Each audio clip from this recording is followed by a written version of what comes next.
harus dipertanggungjawabkan. Harus dipertanggungjawabkan. Siapa yang mempertanggungjawabkannya? Presiden yang akan berhenti itu. Jadi jangan kira setelah berakhir masa jabatannya dia lepas dari tanggung jawab. Semua bengkale-bengkale yang ditinggalkan itu harus dia pertanggungjawabkan secara hukum. Nah, kalau Anda bicara mengenai pemerintahan negara, tidak ada maaf, Pak. Dia bisa berjasa besar, tapi begitu dia melakukan kerusakan, dia bertanggung jawab atas kerusakan itu dan jasa-jasanya itu harus kita kesampingkan.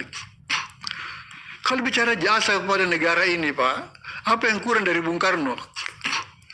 Tapi Anda kan tahu apa yang terjadi dengan Bung Karno. Gitu. Pak Harto pun sama.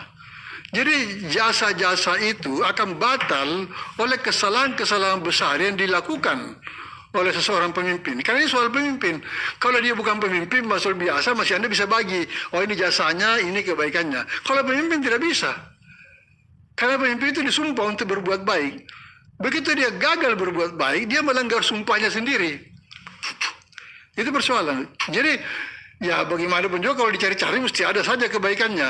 Tapi saya tidak percaya bahwa dia itu betul-betul berbuat baik. Gitu. Karena apa yang dibicarakan sebagai infrastruktur itu kan masih bisa dipertanyakan.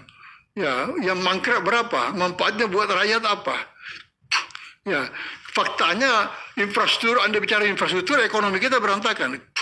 Jangan selalu bicara ekonomi makro. Anda bicara mengenai ekonomi di lapangan itu orang susah dapat kerja, orang susah menyekolahkan anak. Ya, bahkan terjadi semacam pengkhianatan terhadap hak-hak pendidikan itu.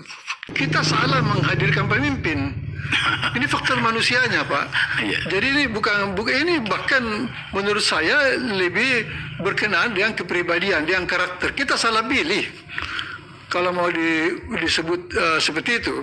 Jadi ini orang tidak mengerti tentang pemerintahan, masuk ke dalam pemerintahan, disuruh memimpin pemerintahan. Ya. Dia tidak punya sama sekali visi tentang bagaimana kekuasaan negara itu harus dikelola, bagaimana kekuasaan negara itu diterima sebagai amanah.